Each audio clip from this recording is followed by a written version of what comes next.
Buenas noches a todos los concurrentes a este evento organizado por la Fundación Ciudad Papel. Mi nombre es Jorge Chávez Rubina, soy el presidente de la Fundación Ciudad Papel. Y prosiguiendo con las charlas virtuales y conversatorios virtuales que desde el año 2020 viene promoviendo la Fundación, el día de hoy nos toca tratar un tema muy importante, de mucha actualidad, titulado Adolescencia y Sociedad Actual, Características y Peligros. Como verán, es un tema de mucho interés, sobre todo a todos los que tenemos hijos, que a diario muchas veces no sabemos qué hacer, cómo lidiar, en especial cuando ya los chicos son adolescentes.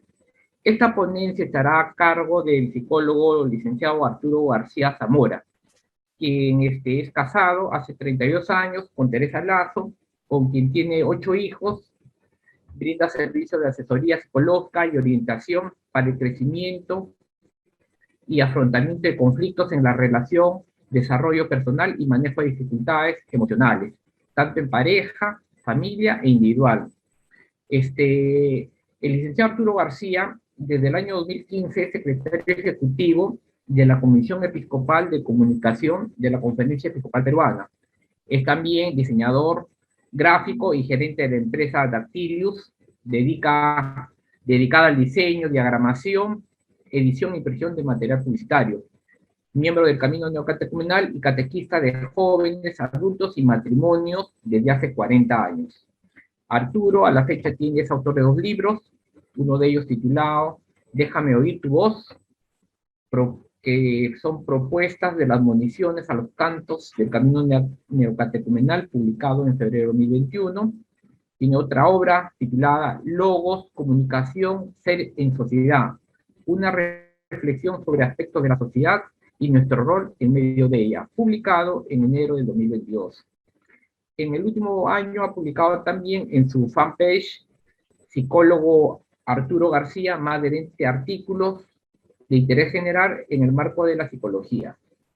Bueno, sin más preámbulo, le damos la bienvenida y le damos la palabra a Arturo. Gracias por acompañarnos acá en este evento que realiza la Fundación. La verdad es muy grato tenerte y sobre todo en esta ponencia que definitivamente va a ayudarnos a todos, a padres, hijos, abuelos, a todos.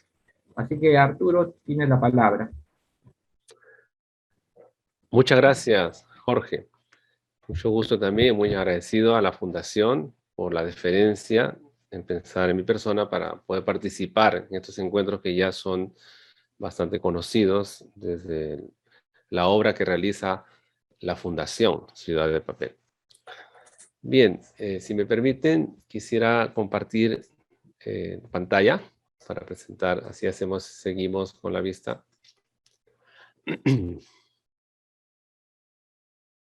Ok, se ve, ¿no?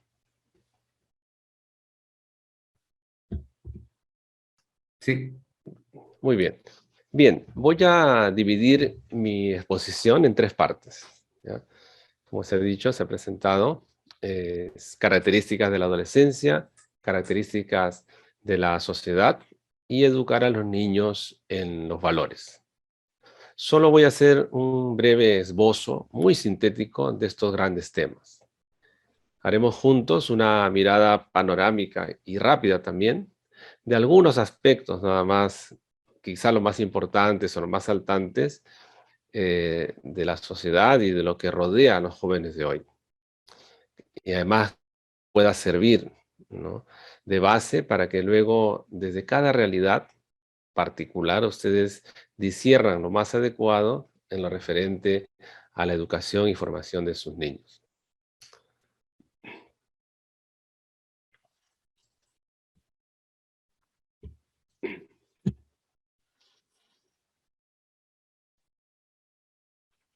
No sé qué pasa, que no me avanza la...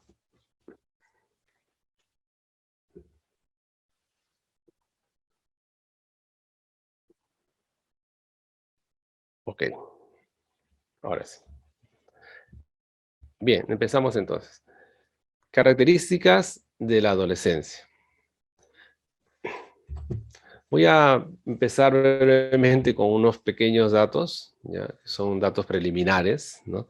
La Organización Mundial de la Salud, la OMS, ¿no?, que ya hemos escuchado durante estos 2 años, hemos conocido mucho de esta organización de la OMS que rige pues la salud a nivel mundial debido a la pandemia que hemos estado viviendo, que todavía, ¿no?, estamos atravesando. Bueno, la OMS define la vida del adolescente, dice que transcurre entre los 10 y los 19 años de edad. Y además constituye una fase del desarrollo psicosomático situada entre la infancia y la edad adulta. En el Perú, el 21% de la población son adolescentes que tienen entre 10 y 19 años de edad. Más o menos un cálculo es de aproximadamente, estamos hablando de unos 7 millones de habitantes, ¿no?, en Perú. En Sudamérica pues hay mucha juventud, a diferencia, por ejemplo, de Europa, ¿no?, que son países donde hay muchos adultos y poca juventud. Bien, la palabra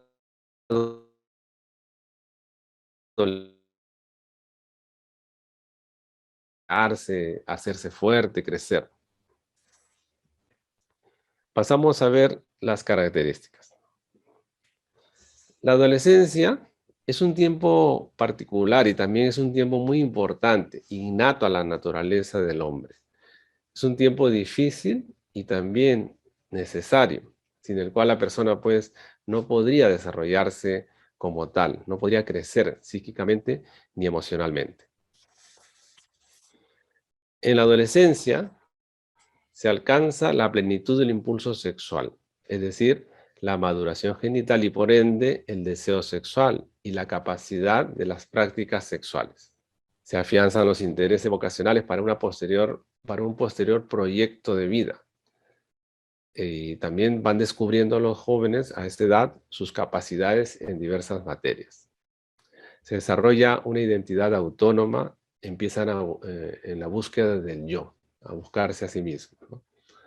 La vida afectiva también se enriquece, aumenta el entorno social, los amigos, las amigas, su entorno social se va ampliando, se enamoran, ¿no?, se hace solidario, etc. Estoy marcando algunas características ya que son propias, son generales. Mejora el aspecto cognoscitivo, es decir, se desarrolla la habilidad para asimilar y procesar datos necesarios para lograr la capacidad moral y el pensamiento. Es decir, empiezan a discernir por sí mismos lo que está bien y lo que está mal. Se afina su capacidad de análisis para la resolución de problemas. Es decir, cuando se es niño, sabemos que en un momento de la infancia, todavía el niño entre los 3, 5 años no distingue entre la realidad y la fantasía. A eso se le llama pensamiento concreto, ¿no? Ya más adelante, por eso en esa etapa de la vida funcionan muy bien los cuentos, las fábulas, los niños se crean absolutamente, entran en ese mundo y se crean absolutamente las narraciones. Es una cosa también parte del crecimiento. Luego ya van desarrollando el pensamiento abstracto, es decir, la capacidad de análisis. Por eso decía aquí que también es la base de este pensamiento abstracto, que luego le va a permitir ser crítico, ¿no?, tanto en lo personal, hacia sí mismo, frente a la familia y lo social, que lo veremos más adelante, ¿ya? En este tiempo se acelera el crecimiento. Aquí hay una cosa peculiar en la adolescencia, ¿no? El cuerpo de los chicos y de las chicas cambian con mucha rapidez. Es más rápido de lo normal. Cambia la voz, ¿no? Los varones se llama el tiempo del estirón porque crecen de un momento a otro, da un estirón en tallas, ¿no? La mujer, las niñas, por ejemplo, su piel se vuelve más tersa, se ensanchan las caderas, aparece el busto, el cabello le crece con mucha más rapidez. Es decir, los hombres también van teniendo estas características muy notorias, ¿no? Este tiempo empieza con el ímpetu de la pubertad, proceso que lleva a la madurez sexual y a la madurez del sistema nervioso central. Pero el final de todo este periodo, que es muy breve, tiene que ver con factores sociales y emocionales, más que con los cambios psicológicos. Podemos decir entonces que la adolescencia Empieza con la biología y va a terminar en la cultura. Antiguamente, aquí quisiera subrayar algo, ¿no? Antiguamente los niños entraban en el mundo de los adultos cuando maduraban físicamente o cuando empezaban un aprendizaje vocacional. En la actualidad, la entrada en el mundo adulto ya no está bien definida y además tiende a ser ambigua, debido a 3 razones, ¿no? Primero, que la pubertad ocurre más temprano que antes. Entonces, inclusive se ha reducido el tiempo de la pubertad, ¿no? Se pasa casi de la infancia, es muy breve la pubertad y llega inmediatamente a la adolescencia, que luego voy a explicar que se dilata, ¿no? La sociedad actual exige un periodo más largo de educación que propone la edad adulta, ¿no?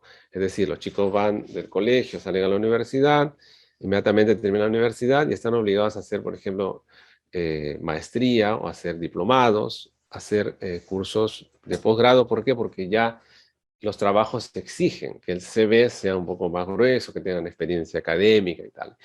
Y eso va a hacer que se dilate un poco más este tiempo, ¿no? Entonces, no hay una edad definida, ¿no?, que determine el inicio de la edad adulta. Inclusive hace pocos años, hace una década, se estaba afirmando, los científicos ya, los estudiosos afirmaban que la adolescencia ya no acababa en los 19 años, sino que se estaba prolongando hasta los 25, 27 años. Y yo diría, hoy estamos hablando, pues, que inclusive pasados los 30 años, hay personas que tienen hijos, o sea, que tienen hijos adolescentes y padres adolescentes. ¿Por qué? Porque pueden tener más de 30 años, pero su estructura psíquica todavía responde a muchos rasgos de adolescencia y una inmadurez debido a muchos factores sociales y también factores familiares, ¿no? Entonces, decía que este desarrollo biológico de la adolescencia es prácticamente universal. En cambio, la duración y las características propias de este periodo pueden variar a lo largo del tiempo, entre una cultura y otra, ¿no? Y dependiendo también de los contextos socioeconómicos. Este es un periodo muy particular. Todo va a cambiar con mucha rapidez. Es el tiempo del desarrollo de la identidad autónoma. El adolescente tiene necesidad de la transgresión de la norma. Esto es muy curioso, ¿ya? Porque el joven va a decir, yo ya no soy niño, queriendo decir, yo soy adulto. No dependo de mi padre ni de mi madre. Yo soy yo. O sea, empiezan a autoafirmarse. Y para afirmar esto, hacen exactamente lo contrario de lo que dice el padre y la madre. Aparece una rebeldía que es natural y totalmente fisiológica. El niño se enfrenta, cuestiona todo lo que viene del padre. Es un momento muy importante porque para el crecimiento del niño, el varón, tiene que enfrentarse, cuestionar al padre. ¿Ya? Por eso escuchamos mucho cuando dicen, yo cuando tenga 18 años me voy de la casa, ¿no? Y después llegan a los 25 y sus hermanos le dicen, oye, ya hace tiempo que cumpliste 18. Pero es un momento muy importante. Igual las chicas se enfrentan a la madre, ¿no?, para afianzar también su persona, ¿no?, en el desarrollo mismo, en este crecimiento. Todos estos cambios corporales, ¿no?, se producen principalmente debido a la producción de las hormonas, que son, digamos, los mensajeros químicos del cuerpo que controlan numerosas funciones, ¿no?, e intervienen además en el proceso de crecimiento y desarrollo. Hay cantidad de hormonas que produce el cuerpo, más de 65. Estas provocan además que el adolescente pase por diferentes estados de ánimo, ¿no?, y a veces experimentan sentimientos confusos que les pueden hacer pensar que nadie los entiende, que tienen muchos problemas, y por eso es que en muchos momentos se muestran egocéntricos y agresivos. Ese es un perfil característico de los adolescentes, ¿no?, el ser egocéntricos y también agresivos, ¿no?, impulsivos. A este punto, la influencia social es muy grande para ellos. Cambian las relaciones, empiezan a enamorarse, etcétera, como decíamos antes, ¿no? Surge la necesidad intergrupal, es decir, necesitan la participación del grupo, que implica tomar una tendencia, las modas, ¿no? Pero muchas veces estas tendencias también son problemáticas, ¿no? Porque empieza a crecer su círculo y hay que ver hacia dónde se direcciona. Cambian también las relaciones con el padre y con la madre. Toman distancia y hablan muy poco con ellos. Entonces la comunicación en casa se vuelve pues monosilábica, es decir, sí, no, así. Pues el papá le pregunta, ¿cómo está? ¿Qué tal te fue en el colegio? Bien. ¿Hiciste la tarea? Sí. O sea, se hace monosilábica. Las respuestas del joven a esta edad son así. Se aísla, casi no quiere hablar o hace gruñidos, ¿no? Sino, sí, cosas de esta naturaleza. Por otro lado, hablan mucho, se relacionan mucho y entablan una relación dialógica muy cercana y muy fluida con los coetáneos, ¿no? Es decir, con los de su edad. Pero lamentablemente a veces, ¿no? Sus coetáneos son menos listos que ellos o están también en una situación difícil. Vamos a ver la problemática. El adolescente a esta edad corre riesgos, muchos riesgos, y riesgos de todo tipo, ¿ah? De violencia, está expuesto a eso, a la violencia, al sexo, a la droga, al alcohol, a la trata de personas. A diario reciben información continua y constante a través de los medios de comunicación masiva, ¿no? La televisión, la internet, las redes sociales, ¿no? Que están ahora en boga. Los discursos de esta sociedad actual les bombardean, ¿no? Que están basados pues, en la moda, en la publicidad, que han logrado imponer inclusive la cultura del espectáculo, ¿no? Lo que conocemos como la farándula. O sea, es decir, el joven de hoy viene siendo saturado de estímulos que le están dañando la facultad de pensar. Eso es muy, muy delicado, ¿ya? Si se dan cuenta, hoy vivimos en una hiperestimulación, una abundancia de información que lo aturde al niño. Estamos encontrándonos frente a unas generaciones muy informadas, sobreestimuladas, excesivamente informadas y estimuladas, de tal modo que esto lo atonta. Estamos creciendo, parece una sociedad medio atontada, ¿eh? Donde se puede dejar arrastrar, los hace vulnerables, porque les quita la capacidad de pensar, la capacidad de pensamiento crítico, ¿no? Que es un poco delicado, ¿no? Y por eso se dejan arrastrar por ideologías, ¿no? Que calan profundamente en este estado de vulnerabilidad, debido a, como decíamos antes, a que ya el cuerpo morfológicamente está sufriendo nacimiento de hormonas, del crecimiento, un desarrollo que altera y también altera la parte psíquica, la parte de las emociones y más la influencia externa, eso es lo que está generando, esta es la característica, digamos, de los riesgos de esta sociedad. Entonces, reduciéndole la capacidad, como decíamos, de analizar con claridad lo que está sintiendo y de ir más allá de la sensación.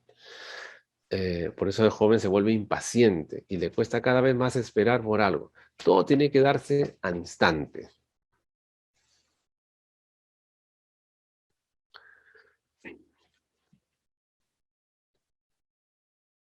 Esto es por eso es un momento muy delicado de la vida, este momento, esta fase, finalmente que es una fase breve, ¿no? Y es un momento muy delicado. Vamos a pasar a las características de la sociedad actual. A nivel mundial, hay toda una problemática sobre los jóvenes, ¿ya? Los estados, los países, no saben qué hacer con ellos, porque el problema no es solo la formación que deben darle, ¿no? La formación académica que deben recibir, sino también involucra las características propias de esta edad. Los adolescentes se encuentran dentro del grupo de personas que requieren mayor atención, ¿no? Como los adultos mayores, los enfermos, las madres gestantes, los no nacidos también, que ahí también es una realidad que hay mucha gente que son niños abortados, ¿no? Hay unas características que podemos definir también como la aceleración excesiva del ritmo de vida. Aquí cabe una pregunta, ¿no? Cabe preguntarnos, ¿estamos viviendo más rápido de lo que debemos? haciendo todo con presura. Decimos, no tengo tiempo, no tengo tiempo. Así discurren los días, corremos y corremos, ¿no? Hay una evidente tendencia también a valorar la actividad frenética y despreciar la quietud y el reposo. También existe la búsqueda generalizada del vértigo y la sensación, que se refleja pues en una creciente necesidad de hiperestimulación, como decíamos antes, que nos puede arrastrar a la exploración perversa del placer, o sea, del sexo, la violencia, el sadismo, el terror. La abundancia de información, pero unidad en la interpretación. Ese es otro problema, otra situación muy latente, ¿no? El carácter efímero de los objetos, artefactos, celulares, ropa, computadoras, autos, etcétera, lo que conocemos como el consumismo. Se persiguen estereotipos o modelos a seguir que cambian constantemente, ¿no? Todos necesitamos, desde niños somos seres miméticos y necesitamos referentes, necesitamos estereotipos. Pero estos estereotipos en las últimas generaciones se hacen mucho más breves y crea mayor confusión. Solo cuenta lo que se percibe a través de la vista. Ese es otro punto. Entonces, se hace público lo privado. Hay que mostrarse, ¿no?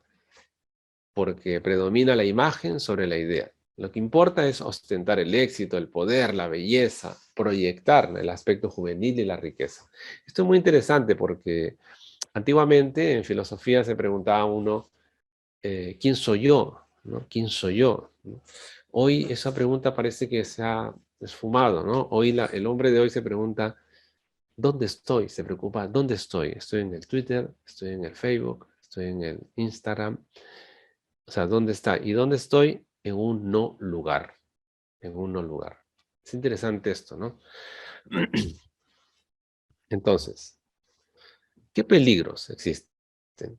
¿Qué peligros corre el adolescente de hoy? A nivel mundial, los adolescentes se han convertido en un apetitoso objetivo, en un blanco comercial. Es muy fácil ganar dinero con ellos, a costa de los adolescentes, ¿no? Aprovechándose de que son más veloces, son más rápidos, más inteligentes.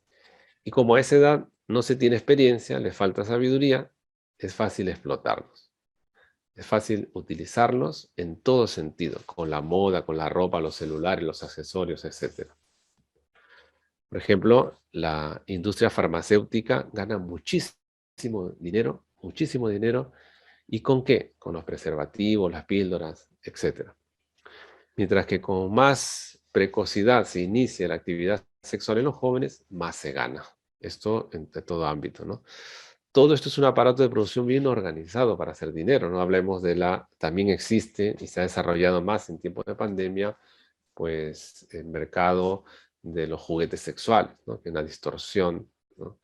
Esto se ha incrementado tremendamente, es un negocio pues muy rentable, ¿no? A nivel mundial que destruye a la adolescencia, ¿no? Entonces en las películas se ponen modelos donde hay que tener sexo a cada rato, con quien quieras o con lo que quieras, ¿no? Lo que se llaman amigos con derecho, ¿no? Y todo esto se presenta como bueno, como normal, como saludable y moderno. Hay que poner imágenes, ejemplos, modelos de vida, estereotipos, ¿no? Hay que sobreestimularlos proponiéndole el placer como fin último de felicidad, para hacerles creer que todo es normal, que todo el mundo lo hace, ¿no? Que esto es totalmente normal y saludable también, ¿no? Esa es la ideología, lo que está detrás, ¿no? Estamos volviendo a lo que se llamaba antes, o se llamó una vez el pansexualismo, ¿no? Esto vuelve, y la víctima de ello pues son sobre todo los adolescentes, ¿no? Los jóvenes. ¿Y qué cosa es el pansexualismo? No es otra cosa que la tendencia a encontrar en toda conducta una motivación sexual. Por eso se erotiza, ¿no? La erotización de la sociedad es una enfermedad obsesiva y patológica. En todo se ha erotizado. Las películas, nos vemos, si tú ves una película que puede tener un guión pues muy educativo, como quiera, siempre aparecerá pues una escena erótica, ¿no? De erotismo, de inclusión, todo lo que quieras, ¿no? O sea, el erotismo es un aspecto bueno y natural en la sexualidad humana. Entonces, ¿pero qué pasa? Pero la sociedad actual la explota y la comercializa hasta degradarlo, el erotismo, ¿no? Sabemos que existen tres tipos de amor, ¿no? El eros, ¿no? La agape y la filia, ¿no? La filia y el agape son amores de expresión humana, donde la filia, el amor entre padres e hijos, entre hermanos, el agape entre amigos, donde uno se relaciona, van a comer juntos, tienes muestras de cariño. Y este tercer amor, que es el eros, justamente se llama así porque es la única relación de amor entre pareja que está rodeada, está cubierta del erotismo, la atracción sexual, del sexo opuesto. Entonces esto es por eso todos somos seres sexuados, por eso es un campo donde se distorsiona, se utiliza, se comercializa, se erotiza todo, se abre una necesidad innecesaria que puede llevar a la distorsión en cuanto a la sexualidad, sobre todo los jóvenes y también los adultos. Entonces, la sociedad entonces actual la explota y la comercializa, como decía, y la degrada, ¿no? Degrada el eros, ¿no? Ojo, que todo no es problema en la adolescencia. También hay muchas cosas buenas. Es un tiempo particular en el que se pueden hacer mucho por ellos, mucho por los adolescentes. Tercera parte, y la última. Voy a hacer, como dije, muy breve, solamente voy a exponer algunas cosas muy rápidamente, que yo sé que también ustedes como padres las conocen, las ven, pero a veces no hay tiempo para meditarlas, ¿no? Educar a los hijos en valores fundamentales, en los valores fundamentales de la vida humana, es la principal tarea de todos. A los hijos no los educa el colegio, sabemos perfectamente. Los hijos al colegio van para recibir una formación académica, pero la educación integral, la formación, los valores se dan en el hogar. Entonces, ustedes, los padres, son los responsables directos de la educación de los hijos, en valores y virtudes humanas. Por eso, esto no se logra sin el necesario y fundamental testimonio, ¿no? Es decir, el buen ejemplo. Hay que entender que todos somos imperfectos, estamos llenos de fallas, debilidades, limitaciones, pero esto no nos debe impedir aspirar a una vida coherente y digna. Para ello, hay que partir, ¿no? Aceptándonos como somos, pero hace falta mirarnos a nosotros mismos con la humildad suficiente que nos permita un equilibrio adecuado para no magnificar, por un lado, nuestras fallas, porque a veces magnificas tus errores y te quita autoridad para corregir, ¿no? Con severas e innecesarias autocríticas y también destructivas. Y tampoco sobrevalorar nuestros aciertos y virtudes, ¿no? Y logros, ¿no? Porque eso nos lleva a creernos más y mejor que los demás. Entonces es una falsa autoestima. Las palabras convencen y el ejemplo arrasa. Es una frase muy antigua, ¿no? Muchas veces nuestros gestos dicen más que nuestras palabras, sea para bien o para mal. También nuestros gestos y actitudes pueden desdibujar y tirar por tierra todas nuestras palabras. A veces decimos una cosa, pero nuestros actos prácticamente desdicen lo que hemos dicho, ¿no? Hay una frase en latín que dice, es abundancia cordis ox locitur. Significa que la abundancia del corazón, de la abundancia del corazón, habla la boca. O sea, dice que las personas hablan lo que tienen en el corazón. Por eso basta hablar con una persona 10 minutos y te das cuenta inmediatamente lo que te comunica, ¿no? Porque lo que comunicamos normalmente en la vida cotidiana es espontáneo, ¿no? Hemos pasado de una eh, antigua sociedad represiva a un tipo de sociedad permisiva, o sea, se ha polarizado, ¿no? Este súbito cambio entraña pues un riesgo que está llevando a la actual generación a la confusión y a caprichos que desembocan en una obsesión. Hoy hay mucha obsesión. Por eso es fundamental una educación en libertad y considerar a los hijos como personas y aceptar además que no somos dueños de sus vidas, ¿no? Sino administradores de su educación. Porque llegada la edad adulta, ellos se tienen que independizar, ellos se irán para hacer sus propias vidas, ¿no? La corrección es un elemento esencial, fundamental y básico también. Pero esta carece de valor si no se tienen en cuenta ciertas consideraciones básicas, ¿no? Primero, para que sea eficaz la corrección es necesario que el padre y la madre estén de acuerdo, de manera que se evite las contradicciones. O sea, el padre no puede corregir una cosa y la madre decir. Eso es muy común, sucede a veces, ¿no? Por lo general. Entonces confunde al niño, se pierde la autoridad. Evitar también las discusiones delante de ellos, ¿no? Delante de los hijos.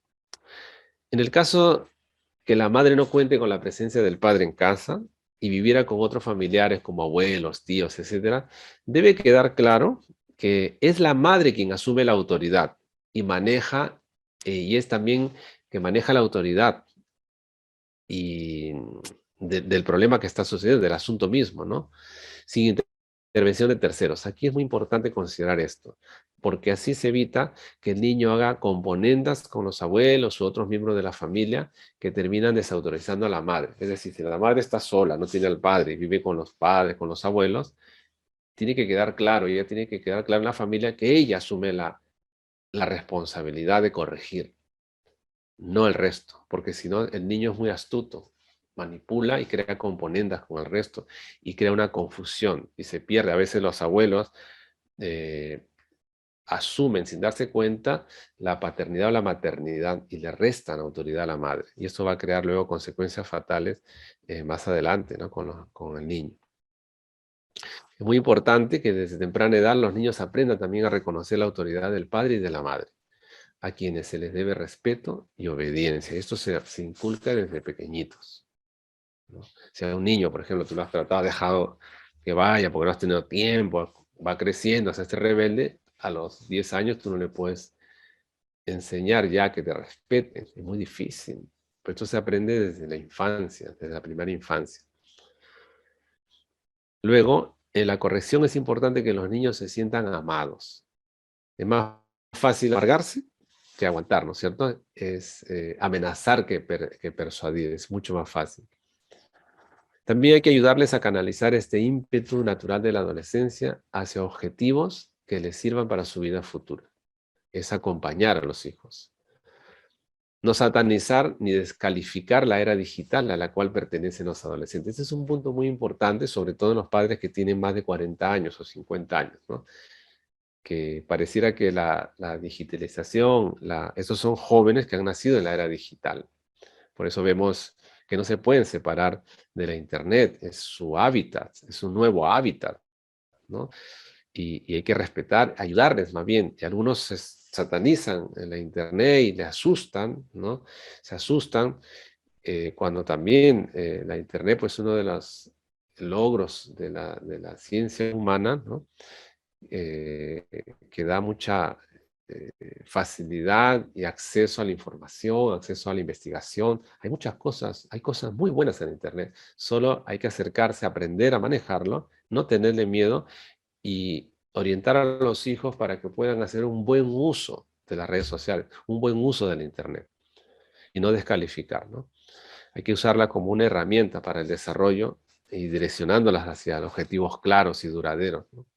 Como la investigación, la práctica de algún arte. Hoy se aprenden hasta idiomas a través de la Internet.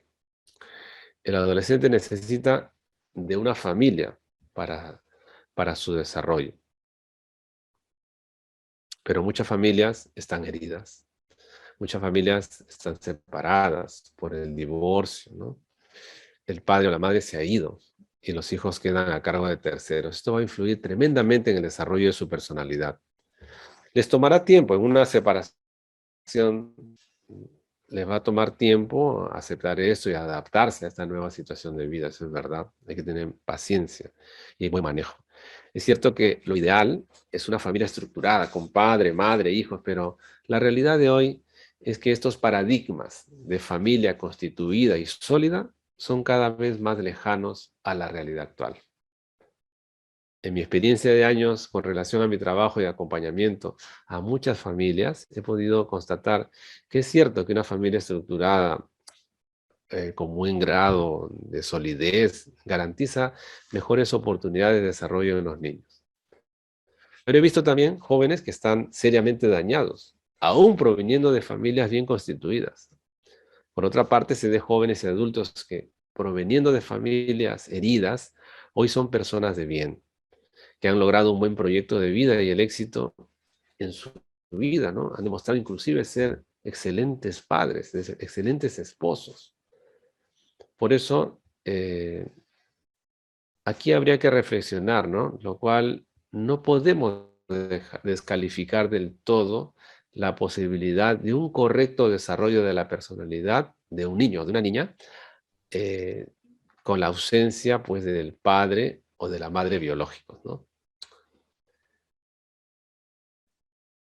Aunque sí se requeriría de una atención específica y de mucho más trabajo y el empeño de quienes esté a cargo del niño, ¿no? Para lo cual no existen fórmulas específicas.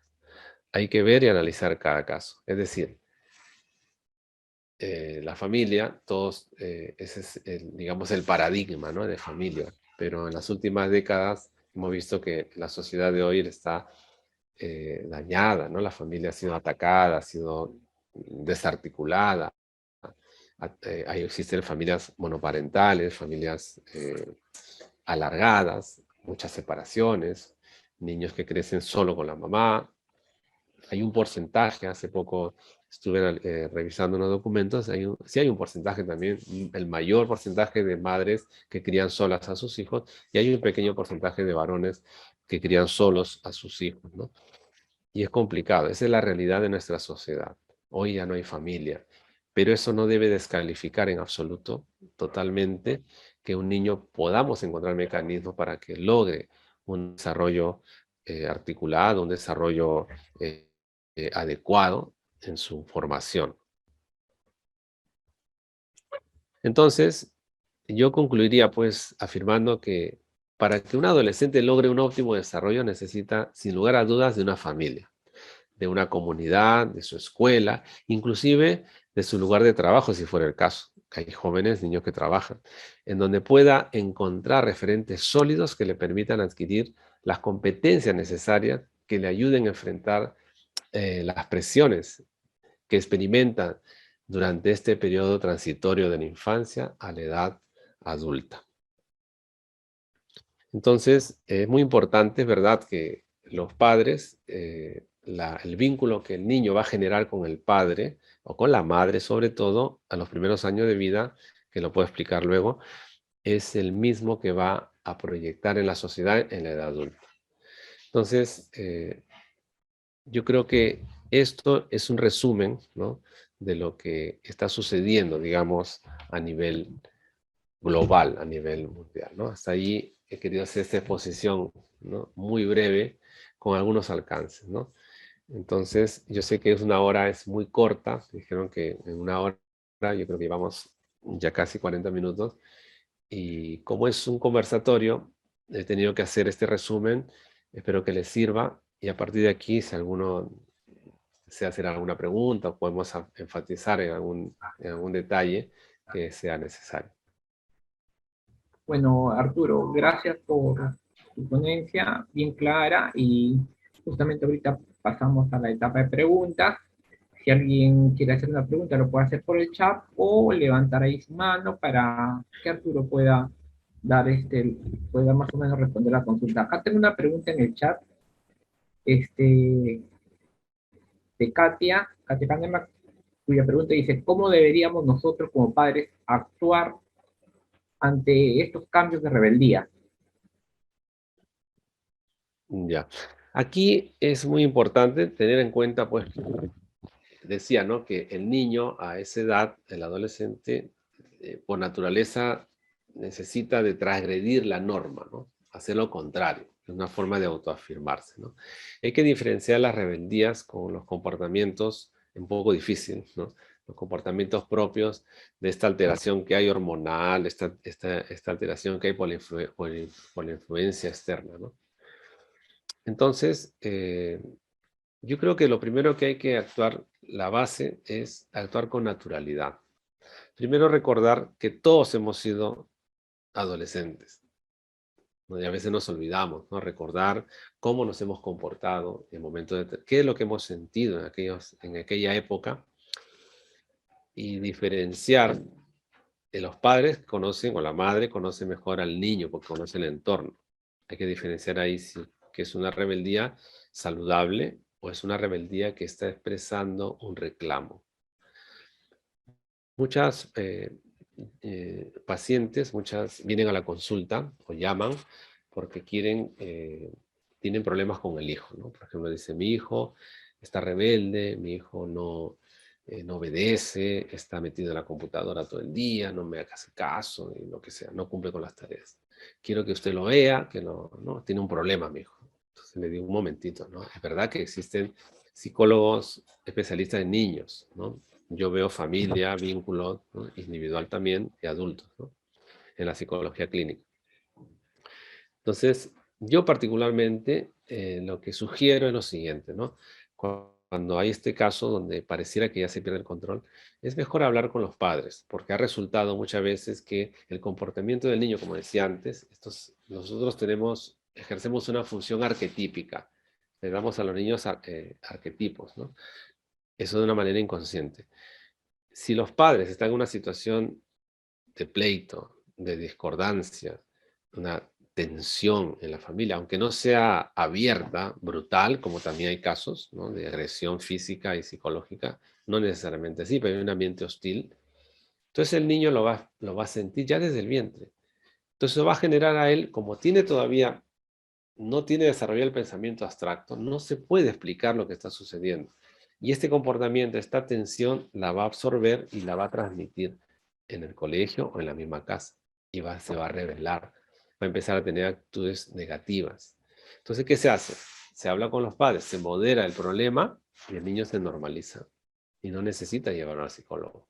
Se lleva al psicólogo cuando después de hablar con los padres, se encuentran pues comportamientos que podrían lindar con la psicopatología, ¿no? Actos ya con problemas de alteración nerviosa, ¿no? Cosas de esa naturaleza que son muy evidentes para un profesional. Entonces yo creo que frente a la rebeldía hay que tener paciencia y hay que actuar con naturalidad, ¿no?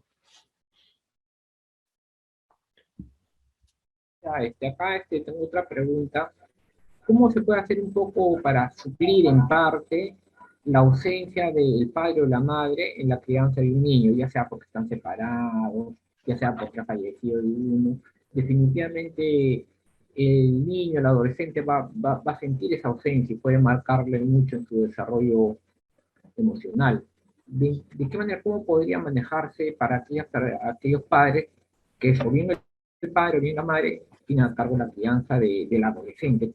¿Cómo se puede manejar para que esa ausencia se pueda de alguna manera u otra pueda verse atenuada? Correcto. Sí, hoy es muy común ello, ¿no? Porque por la ausencia se llama también la evaporación del padre, como decía Lacan, algunos, Ricalcati, también otro italiano, un psicólogo, analizaba un poco el problema de la ausencia de la imagen de padre. Como decía antes, ¿no? Nosotros los padres ejercemos un rol, padre y madre ejercen un rol, y también está basado en esta función arquetípica, ¿no? Entonces, en la ausencia del padre, hay dos tipos de ausencia, ¿ya? La ausencia física, ¿ya? Que ha acompañado a la humanidad siempre, porque en épocas ancestrales, ¿no? Han habido epidemias o los lugares de trabajo, los padres tenían que viajar a otros lugares o enfrentarse a situaciones climáticas y siempre ha habido la orfandad, ¿no?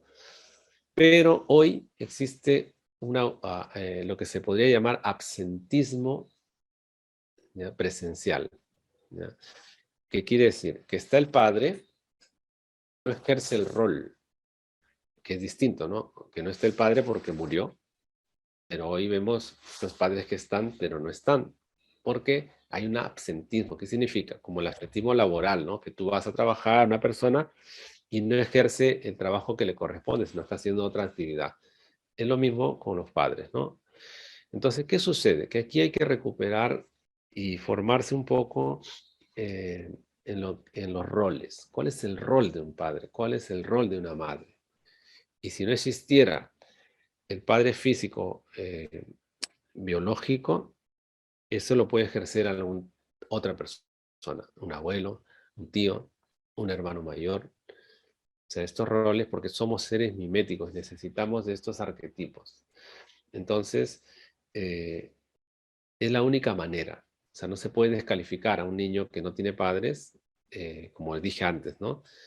Que es verdad, lo ideal sería pues el padre biológico y la madre biológica, pero no siempre es así. Inclusive aún teniéndolos, no están presentes. O sea, por el trabajo, porque no han recibido ellos este arquetipo de familia y no saben cómo asumir una paternidad. Por eso hay muchos jóvenes de hoy que con mucho entusiasmo, con mucha ilusión, eh, se lanzan, se arriesgan a una relación, ya sea de matrimonio o de convivencia, pero al poco tiempo fracasan. ¿Por qué? Porque no tienen esta estructura, no han podido, no les han transmitido este rol, no lo conocen. Y esto no se aprende en la universidad, no se aprende, eso se aprende en la vida misma, es innato al hombre. Entonces, pongo un ejemplo, mira, eh, una madre que tiene un bebé, ¿no? Se casa, tiene su esposo. ¿Y cuál es el rol del padre? El rol del padre es, y se ve también en la vida animal, ¿ah? En la biología, en los animales, ¿no? El rol del padre es la de crear, primero, el principal rol del padre, la base es crear una seguridad en el hogar, en el hábitat. Cubrir las necesidades básicas de alimentación y de abrigo. De manera que la madre, que es la que de donde va a salir el niño, de su útero, va a tener esta relación directa con el niño sobre todo los primeros 3 años. Entonces la madre, ¿qué va a hacer? Si ella se siente que están cubiertas sus necesidades, que se siente apreciada por el esposo, que se siente que está protegida, entonces a la hora que está dando de lactar al niño, es muy interesante esto, porque no solamente le está transmitiendo el alimento, sino le va a transmitir esa seguridad que ella siente, esa felicidad, esa tranquilidad que ella siente por tener un hogar donde se siente apreciada, un hogar sólido. Entonces el niño a través de la leche, va a absorber, ya inclusive desde la vida intrauterina, porque va a percibir lo que sucede en el entorno. Entonces, eso hará que el niño crezca sin miedo, puede ir al colegio y viene y le cuenta, narra a la mamá sus logros, ¿no? Sus pequeños logros.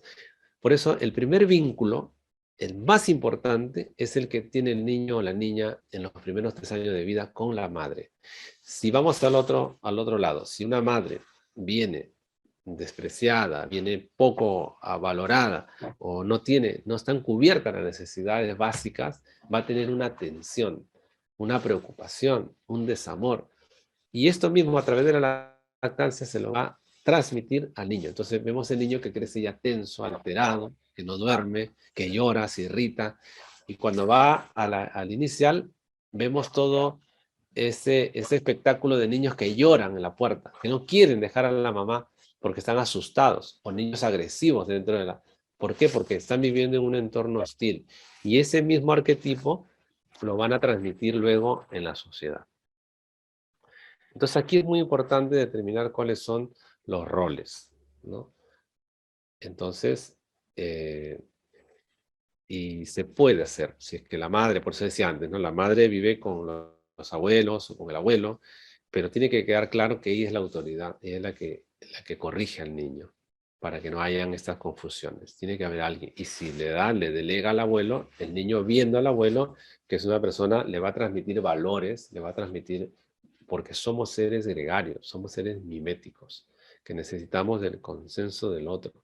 Nuestra naturaleza está creada para vivir en comunidad, en sociedad. No somos una isla. Entonces el hombre se desarrolla dentro de un espacio donde a través, más allá del lenguaje. Por eso a la madre se le llama, cuando dice, ¿cuál es tu idioma materno? ¿No? Porque es la madre la primer vínculo, la que le enseña a hablar al niño, ¿no? Esto es muy importante y hoy se está perdiendo. Entonces, desde el vientre inclusive, ¿no? Si hay un ambiente hostil y el niño nace con problemas. Problema de autismo, se dice que el autismo muchas veces es la negación. Hay casos de que niños, probablemente la mamá no los ha deseado, ha sido un embarazo no deseado, o lo han querido abortar. y luego porque no hay una explicación concreta y diferentes síndromes que hay a nivel de la personalidad. Entonces, yo creo que los roles, ¿no? Los roles son fundamentales que hoy están difuminados, están un poco que no se ven. Acá tengo otra pregunta, más- me dice más o menos lo siguiente. ¿Cómo se puede controlar, no restringir, sino controlar el uso de eh, las redes sociales que los adolescentes y los niños constantemente es una lucha con los padres? Pues dice cómo lo pueden controlar sin restringirle, porque muchas veces entran a páginas equivocadas, pues Ujú. que en vez de ayudarlos los confunden. Ahora prácticamente casi todas las redes sociales, todos hay un ataque contra la familia y les hacen perder el rumbo. Bueno, la pregunta del padre básicamente es eso: ¿cómo se puede de alguna manera controlar o qué consejo se podría dar para que el niño o el adolescente ya pierda un poco el interés o pueda discernir bien lo que es bueno, lo que es malo? Muy bien. Aquí hablamos de dosificar, ¿no? Orden de prioridades. Dentro del hogar tiene que haber, a ver, los padres transmiten dos cosas, ¿no? Para que exista una sólida formación, para que pueda haber una buena, sólida, una base, tienen que ejercer dos cosas, la ley y el orden. Son básicos. El padre de alguna manera impone una ley, ¿no? Y la madre el orden, y viceversa, y también entre ellos, ¿no? Uno ejerce este rol, ¿no? Con más fuerza que el otro. Es decir, dentro de la casa tienen que haber normas de comportamiento. Y los primeros en cumplirlas son los padres. Horarios, o sea, prioridades, orden de prioridades, ¿no? Una hora adecuada de dormir, la hora de comer, comer juntos, la hora de aseo, la hora de... Se trabaja en grupo. Entonces, si un padre, por ejemplo, está todo el día con el celular, ya no tiene autoridad para decirle al niño, oye, no entres a internet. Es como si tú no le puedes decir a tu hijo, oye, deja de fumar, pues, y estás con el cigarro en la mano, ¿no? No fumes porque esto hace daño, ¿no? O sea, estás diciendo una cosa, pero tu acto, decíamos, ¿no? Desdice. Entonces, lo que hay que hacer es dosificar, pero hay que dosificar todo. Los niños necesitan tener horarios para estudiar, para hacer las tareas y también de recreación. Y eso mismo se aplica en los padres. Entonces tiene que haber un acompañamiento y un control natural, sin imponer. Hoy, quitarle a un niño el internet de manera brusca es como atentar contra ellos porque le estás algo que es innato, ya han nacido en la era digital. El celular se ha convertido como una falange más de uno de sus dedos, ¿no? Es como si le vas a amputar. Habían pacientes que vienen o personas que he conocido y me decían que se llevaban el router a su trabajo para que no entre. O sea, le crea más, lo que se niega, crea más curiosidad. Entonces, lo que hay que hacer es poner orden en casa. Tener la computadora, hoy es verdad que sí, hay mucha facilidad de entrar a páginas, pero también hay control parental. Se compra un buen antivirus, uno de los más caros, ¿no? Invertir ahí y hay un control parental con los niños, ¿no? Y sobre todo con el ejemplo. Puede decir en las palabras convence, pero el ejemplo arrastra. Entonces, y tener horarios. Ese es el punto. Que hoy vamos en la vida haciendo como nos viene. Hoy los niños son así, ¿no? Se mueven tanto en cuanto les produce, hacen algo tanto en cuanto les produce placer. Antiguamente no era así, teníamos que hacer las cosas así no nos guste, nos crea un sentido de responsabilidad. Entonces, hay que dejarle espacios donde ellos tengan acceso a los juegos, tengan acceso y descubrir con ellos que hay páginas que sí son saludables porque les enseñan. Y otras hablar con ellos. Y si las has encontrado a tu hijo en una página indebida, simplemente se habla con ellos, no los castigues. No tienes que castigar, solamente conversar, orientar. De eso se hace desde de temprana edad. Pero si tú lo dejas para que no moleste, porque yo estoy ocupado, llego tarde y el niño está horas y horas en las páginas que no te enteras, no hay una presencia del padre, pues hablaba del absentismo presencial del padre, que no pasa nada, que sí pasa, ¿no? Luego cuando te das cuenta, además es muy peligroso porque los juegos generan adicción. por el bombardeo que hay de dopamina, se ha descubierto, hay mucha adicción al juego, ¿no? Entonces, eso se conversa, eso se organiza en el hogar con esto que digo, ¿no? Con la ley y el orden. Orden de prioridades, y donde los padres son los primeros en respetar las reglas de juego, la regla de convivencia, ¿no? Por allí se puede empezar. Yo entiendo que hay padres que ya los hijos ya están desbordados, ¿no? Ahí hay que ver cada caso y ver cómo buscar estrategias de afrontamiento para poder ayudar al niño sin llegar a pleitos y afianzar más el problema. Otra pregunta, ¿cómo manejar la autoridad del padre frente a los hijos adolescentes? ¿Hasta qué punto las reglas pueden flexibilizarse? Hay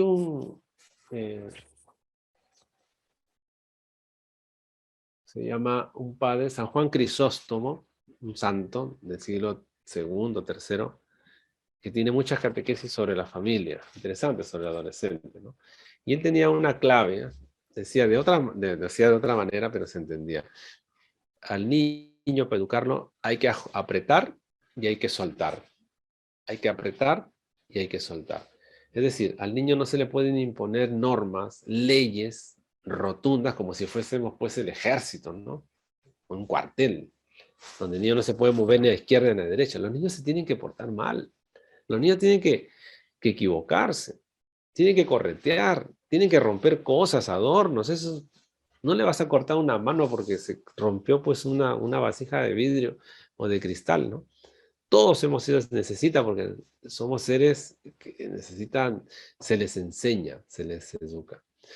Entonces, y a veces cuando se impone mucho, se persigue, se presiona al niño para que no se porte mal, lo único que están haciendo es cortarle la creatividad, anularle la capacidad de creatividad.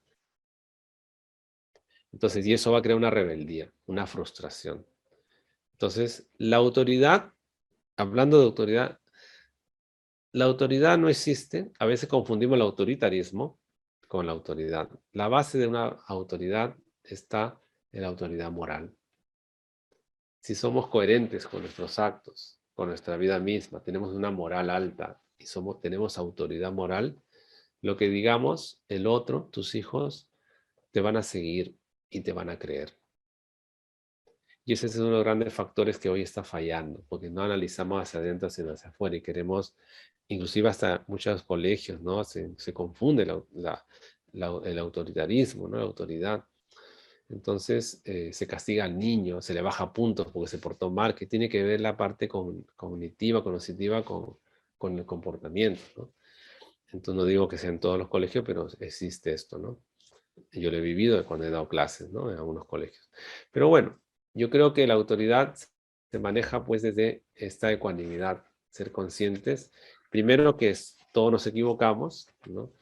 Y no cruzar el límite del autoritarismo, ¿no? Y poner las reglas, como decía antes, y las normas dentro de casa y hablarlas y obedecerlas, ¿no? Desde los padres mismos.